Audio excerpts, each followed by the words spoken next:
Yeah, we were joking before the show that usually you're moving your legs and arms and not talking too much. So how you going with the 6 a.m. interview? Yeah, we'll see how we get on. But yeah, usually running and not talking to anyone and enjoying the silence. But yeah, it's great to be speaking to you. Do you like to run by yourself or in groups or both? Like, what do you prefer? Because I know a lot of people like to run in groups. I generally don't. I'd say 99% of the time I'm on my own just because of trying to fit it in with life. Like yourself, with a young family, with a busy work schedule, you just have to do it whenever you can. So that's the main reason I run by myself. But I'm sure if I didn't have kids and if I was a lot younger, I'd want to be running with other people. Yeah, it's an interesting one. Now, I came across you in your story a few years ago. You were doing consecutive marathons, I think, from Newcastle to Sydney. Why did you decide to do that?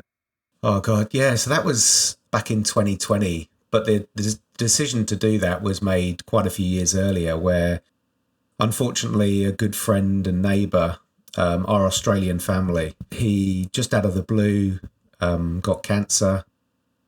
And then a few months later, unfortunately, passed away. And it was really tough, obviously, for the family. They had a young daughter, Sasha, who was the same age as my daughter, Lily. There was all of that pressure and trying to be a strong man. But I didn't deal with it very well. I kept it all to myself. I very quickly became quite depressed. And I found myself in this hole.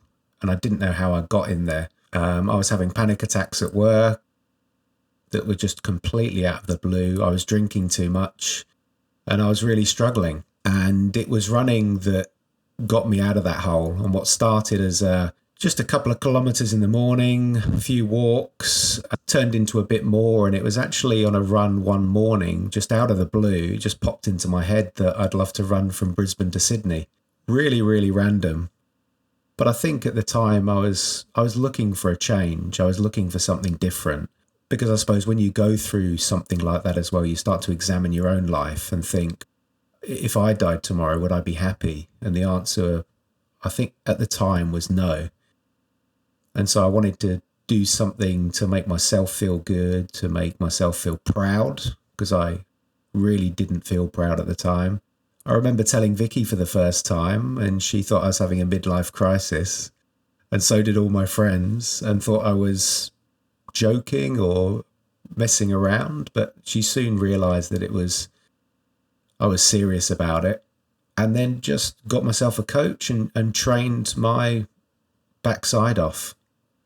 And it was the best experience of my life. It was like the ultimate holiday for an ultra runner. Up to the date of when you decided to run, what was your relationship with running like? Like, was it there or non-existent? And what was your discipline like? So my discipline wasn't there. I would run every now and then, and it would probably be only 5K here and there. And every single run, you're trying to get your PB. The most I'd ever run was a half marathon back when I was about 20. And I ran that on a hangover. So that can sort of tell you about my relationship with alcohol back then as well. So I was a recreational runner, but I had no structure, no discipline. That was the biggest thing that got in the way of me running properly, really, was alcohol and discipline.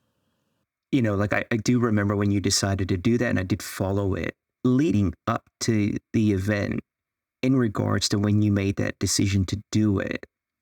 And now you're in this situation where you've got to actually execute and wake up at 5 or 4 in the morning. There's no fanfare, right? Because a lot of people just say they're going to do things and they don't, particularly when they didn't have a prior history of actually any discipline. Now, reflecting back, what actually got you out of bed, got you to put those runners on and move?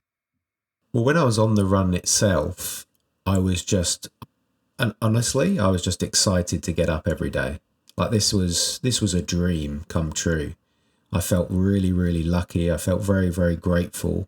By the time I got to the run, the discipline, the motivation, the inspiration was already there. But I suppose all the work had been done in the 2-3 years leading up to that, where you're doing all your early mornings, you're getting up and training when you don't want to, when you're tired, when your feet hurt, when you're hungry. So I think built up all that discipline ahead. How do you feel like you kept on the path for those 2 years? At that point, it was not wanting to be a failure, because I'd been in such a hole. I felt so low.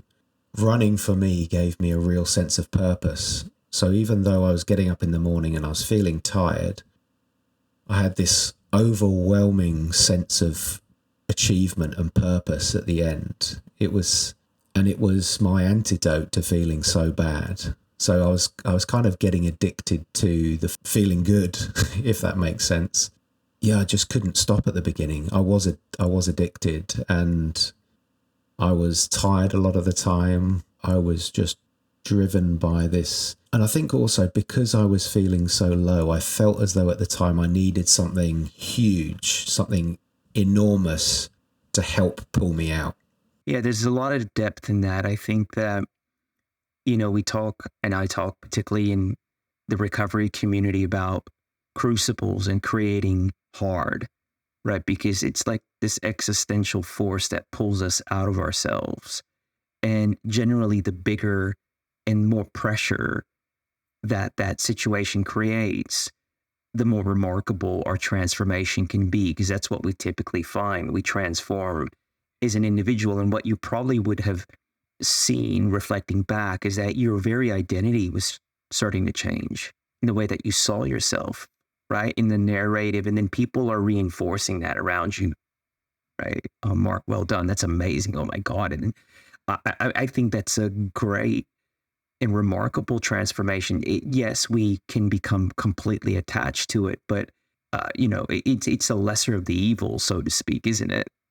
It is, yeah. I mean, I remember afterwards, you know what it's like at the time when you're going through change. You don't really notice it that much because it's so slow, it's so gradual. And to your point, it's only on reflection you look back and you think, well, how did that work and why was it different? I think the leverage was there as well. There was so much pain.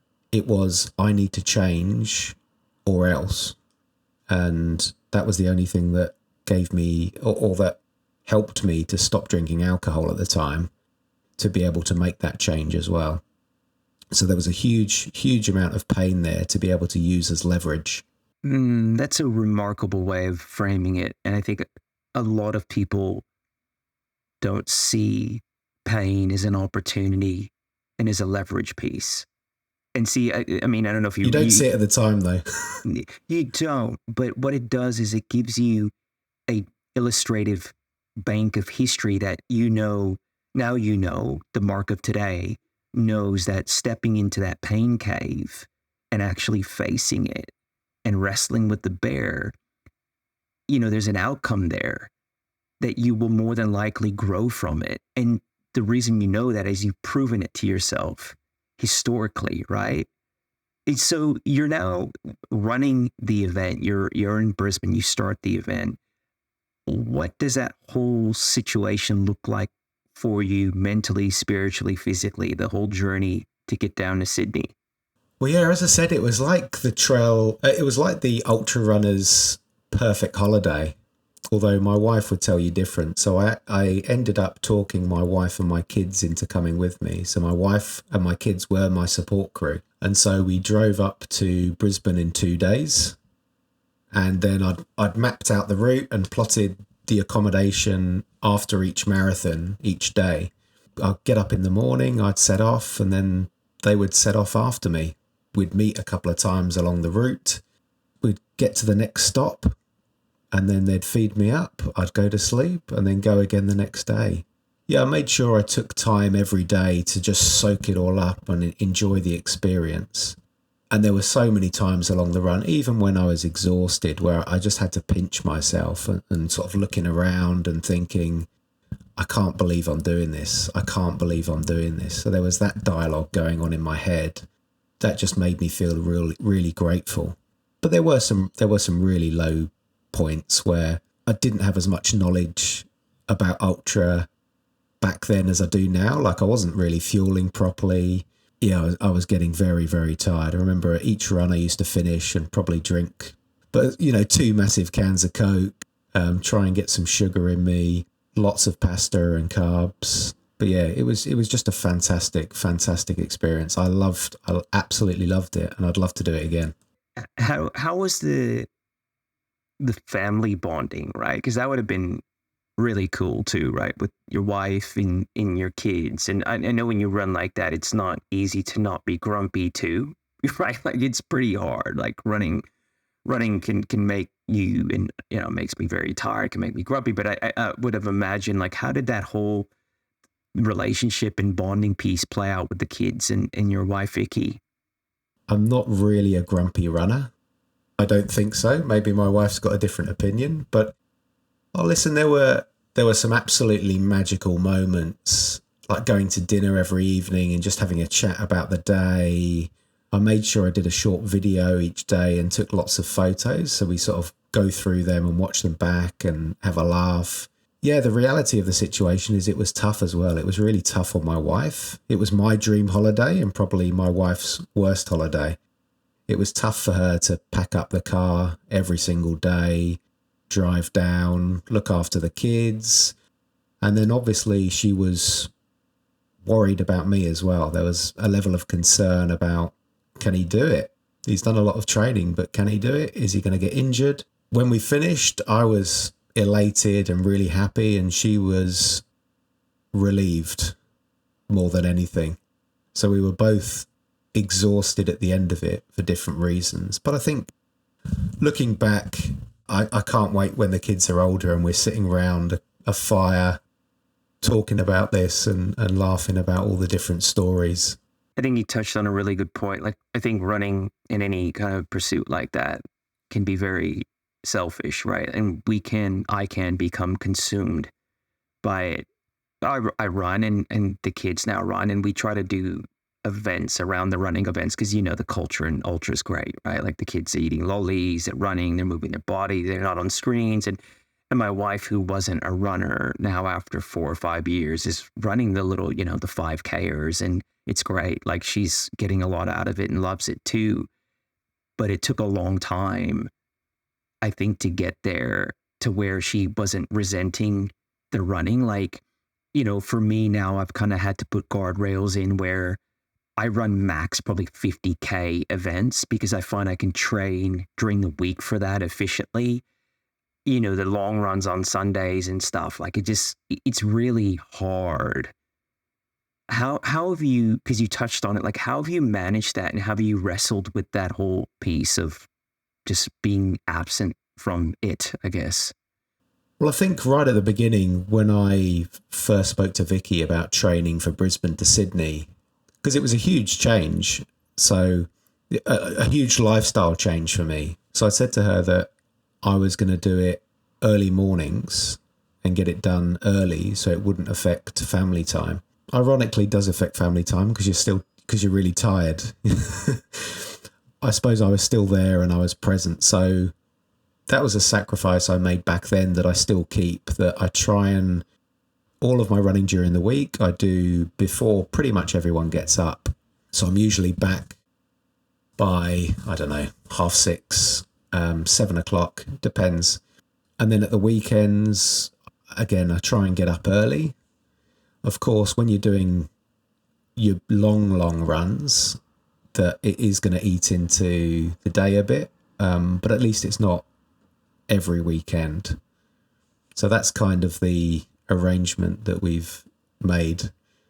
But yeah, to your point, it was difficult at the beginning, and my wife resented it at first because she did see it as being selfish, and I was tired all the time. I probably was grumpy. I've completely switched from being very outgoing, drinking, want to party all the time, to don't want to go out and want to run. So she's thinking, well, what's happened to this old guy and who's this new guy? Yeah, it's taken a while to integrate it properly. When you're building a new personality or building a new identity, it takes time for it to settle in. And now getting up early and is fine. You know, you don't feel as tired during the day. You might try and sneak in an afternoon nap at the weekends if you're really, really lucky. But yeah, it's just a part of my life now. And, you know, I don't drink that much, but I have the occasional drink and we still catch up with friends. So it's properly integrated into my life now. You nailed it. I think also when we start to really look at our day, we realize we have a lot more time. Particularly, we can widen our day. And I think having kids makes you efficient. And you know what? I've got my single young bloke mates talking about they've got enough time. Like, dude, like, you know what I mean? But it takes it. You got to just get there, and you realize that there's a whole, you know, particularly when the rest of the world is asleep, where you can get in there and get it done. And like, you know, last night I went to the gym at 9, which I don't love to do because then it impacts the morning. But there is always time to find in or around the responsibilities of the day. In terms of your work, because I know you're corporate, you're in finance, right? Yeah. Do you ever integrate any of your exercise into the workday, or is that not generally how you operate? So last year I did. I was working from home, or the last 2 years, I was working from home quite a lot when I was at TPG, Vodafone. And I'd still do all of my running in the morning, but then I'd try and do a couple of strength sessions during the day. And maybe I'd try and get a walk in here and there, some additional walking whilst I was on the phone. So doing walking meetings. So yeah, I was trying to incorporate bits and pieces. And the strength sessions there were 3 10-minute strength sessions. 2 of them that I got from my old coach, from the body mechanic. So they were strength building. I think one was a core exercise and one was around glutes. And then a 10-minute core workout with my current coach, Joe, from Manly Beach Running Club.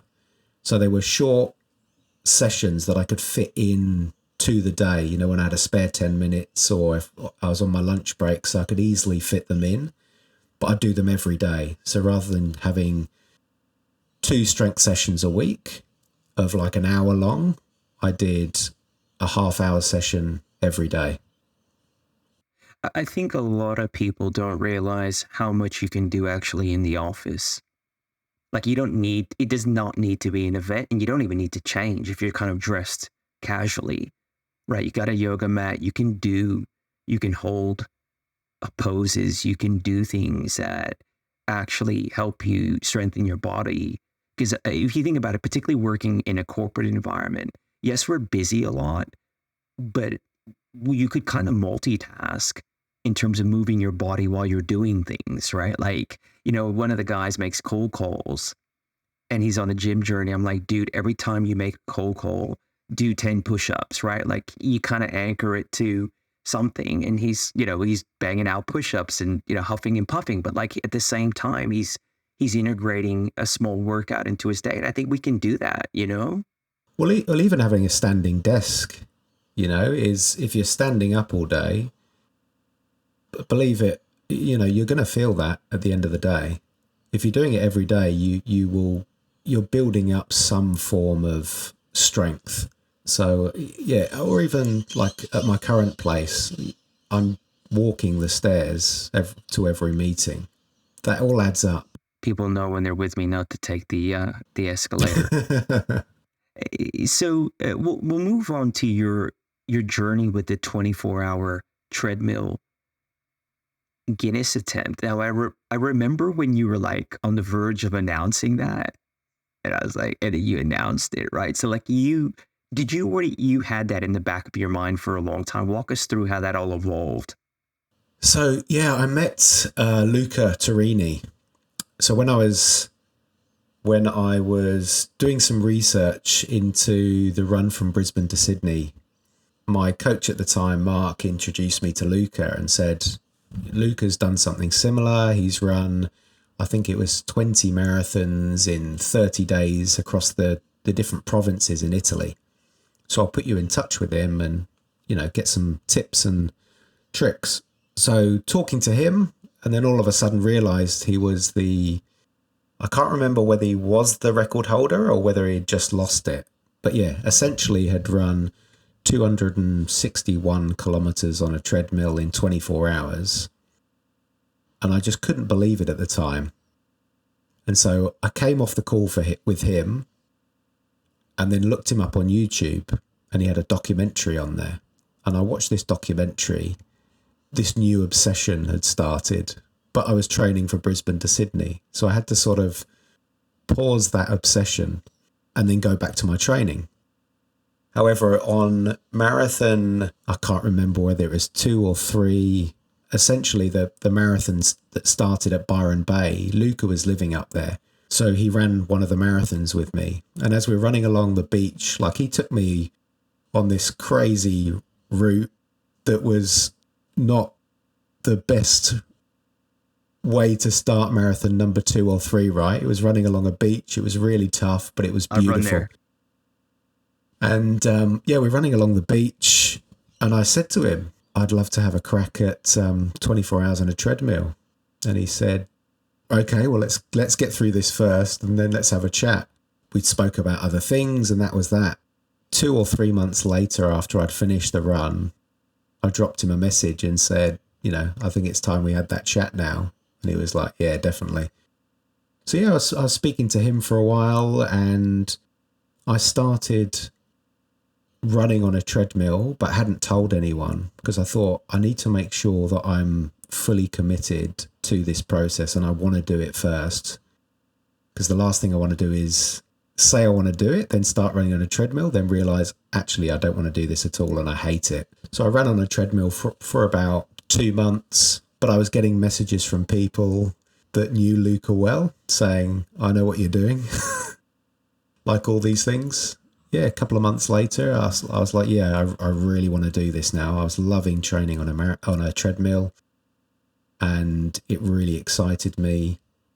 And so I announced it, and then I think I did 99.9% of my runs on a treadmill for about, it must have been about 1.25 years. So maybe, and yeah, thousands of kilometers. I have a funny relationship with treadmills. I mean, I think it's sometimes I like it because you can manage your pace, and you can run inside without getting drenched in rain. It's efficient, convenient, but it is and can be taxing and boring. Like, how did you find the switch from moving from the beautiful scenic runs in the northern beaches to being plonked on a treadmill? Like, when you say you loved it, did you love it because you knew where it was taking you in regards to your challenge, or did you legitimately love it? Bit of both. So at first, it took a while to your point, to switch over from running outside in nature to running along, either looking at a wall or looking out of a window.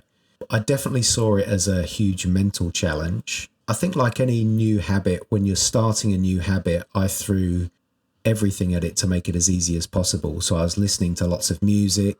I was starting with really short runs and just building up that consistency. And I can't remember the time frame, but then all of a sudden I started to enjoy it more and more, to the point where on my long runs, I wanted to make it harder. So I'm taking the music out and just running in silence for like 3, 4, 5, 6 hours, just looking out a window. And I just found it so meditative. That's when I said, yeah, I really love it. And just to your point, you can have this, you just set the pace and go. You set the incline and go. And I actually found it really difficult to switch back to running outside when I finished. I think because you're working different muscles as well. It felt even more foreign running outside than it did running on the treadmill the first time. So it took a while to transition back. Yeah, that's an interesting point. Like, I've run, I think, maybe the longest 8 hours on a treadmill, and it wasn't like I was going super fast. I found that okay because it was in a public arena, but I've run a fast 4 or 5 hours on a treadmill by myself, and I found that tough.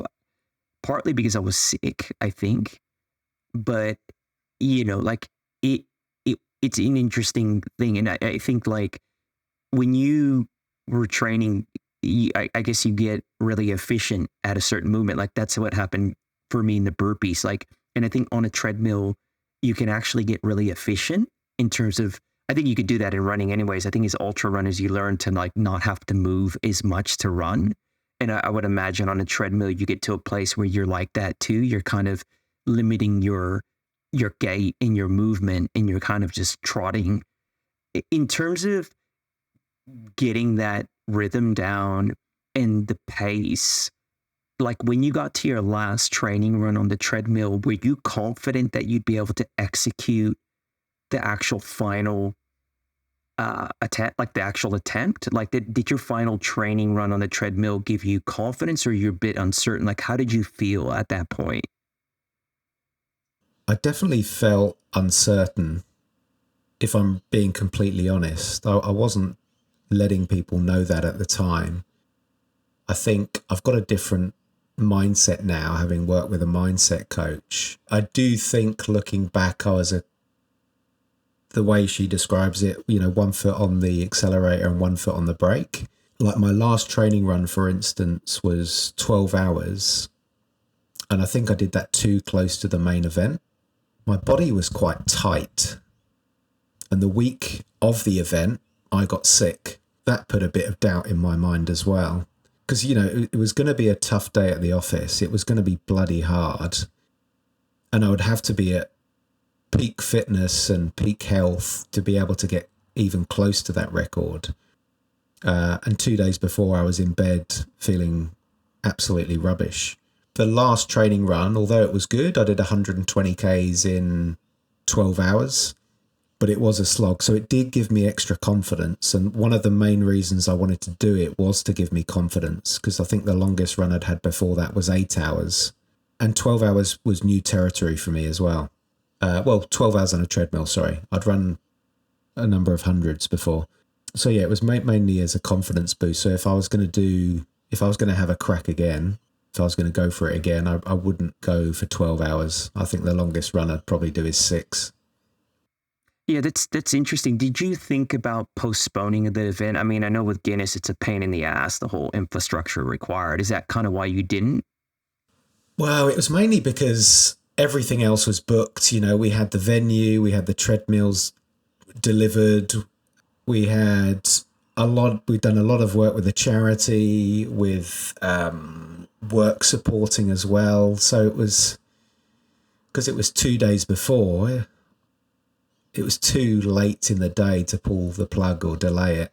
It was a nervous few days. That whole week actually was nervous, because I could feel myself coming down with something, and I was trying to stop it and reverse it, and it just didn't happen. But it was probably, a combination of lots of different things. And I'm sure stress played a big part in that as well. When you're an ultra runner, like you're always on the knife's edge of getting sick, right? Like it's a tricky thing, man. It's a tricky thing, right? Like, I mean, I think we get better at knowing our body and pulling back when required. I think that takes some time and comes with some wisdom. Like you can feel when the sickness is coming, and you gotta chill out. But so walk us through the event. Like, how did it start? At what point did you kind of realize, okay, you're not going to get there, but you did continue to push through, which was remarkable. But like, walk us through how the day unfolded.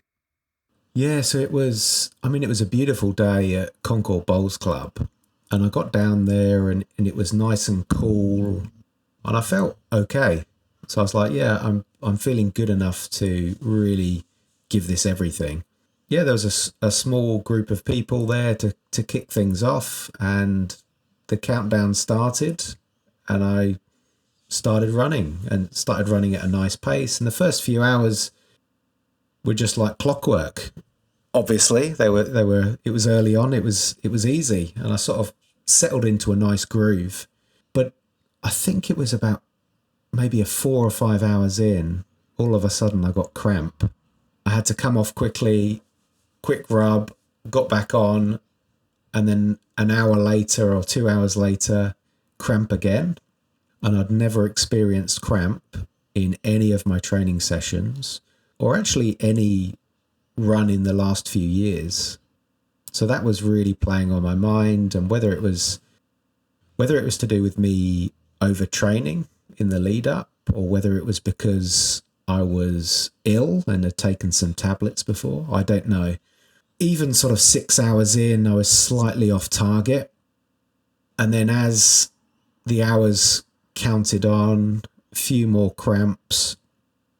And it was probably when I got to about 10 hours, I was thinking to myself, yeah, I don't think this is going to happen today, but didn't say anything, you know, still keeping it to yourself. And there's people running round and you can see people talking to each other. And yeah, it might have been about 12 hours or 13 hours in. I remember getting off to go to the bathroom, and I think I was sick as well. And I got back on and I was running along and talking to Luca. Yeah, I think I said something along the lines of, I don't think I'm going to be able to do this, am I? I'm too far off. And he was like, no, sorry, my friend. And so I started to slow the treadmill down, and he's thinking, oh God, what's happening? And I got off, gave him a hug, gave my wife a hug, and got back on and said, right, what's plan B? And so he said, right, let's aim to get over 200 kilometers and finish strong, so that when everybody comes back in the morning, we've got a proper finish. So I was like, okay. So the plan completely changed. So they then made sure I got a few tactical sleeps in. Although I could only sleep for a few minutes at the time, otherwise the treadmill reset. So the treadmill resets after 5 minutes. So I had quite a few sort of tactical sleeps, which were great and horrible at the same time. There's nothing worse than being woken up from a deep sleep and being told you've got 10 hours left to run on a treadmill. Just slowed down the pace and got some more walking in, just to make sure that as the sun started to come up, I started to increase my pace. And then people started to come, more and more people, so that by the time it was that last hour, I was running and the room was completely packed. So it was just an amazing finish. But yeah, I was completely broken at the end of it. It was remarkable. And you haven't got on a treadmill again, right? Since No. Yeah, that's a good point. Yeah, still haven't. So that was, when was that? Back in 2022. So yeah, 2 years ago? Yeah, I think 2 years ago. Yeah, it was a remarkable effort. I watched it, man. Like, it's not an easy thing, and that the running on a treadmill like that, the mental fortitude, and particularly when you're deep in the pain cave. And I think it was, for you to get back on, reassess, and still go, I think that took a lot. That really did. And I think that was, there's a lot to take out of that, right? Like sometimes we need to pivot and we need to reassess, but you stayed on the course. Yeah, and I wrote that in a social media post afterwards, because a lot of people were asking, how did you keep going? And I think because I had a really clear why and I had really clear outcomes of what I wanted to get out of the run, it wasn't all about breaking the world record. It was about raising money for Outrun Cancer. It was about raising money for the Cancer Council and their school lunchbox campaign. And it was about getting people moving. If I'd given up in the middle of the night because I couldn't get a world record, I think it would have just been really selfish. Because there would have been people coming in the morning and like, oh, where's he gone? Oh, he's back at home in bed. Yeah, I think that public commitment as well plays a huge part in helping to push through. What's running look like now for you, Mark? Like, I know that you're still running ultras. You're doing things like Kosciuszko, and I want to do that as well. I haven't been able to get there yet. But like, are you just running now, doing events, or are you planning to do something else that's Looney Tunes? Like, what's the go? I mean, I've definitely got a few other things I want to do. Like I'd love to run from Melbourne to Sydney one day. The old Westfield to Westfield route. 50-50 about having another crack at the treadmill world record. It still seems to be occupying a bit of space in my mind. Yeah, maybe some other runs, but yeah, at the moment I'm loving the track. The track seems to be a really good place to learn ultra. There's no hiding on the track. It's sort of a pure form of running, my coach calls it. I think it's helping me to become a better runner as well, because you can't hide, because you've got to nail everything from your nutrition to your pacing. You've got to make sure you've done all the right training in the lead up.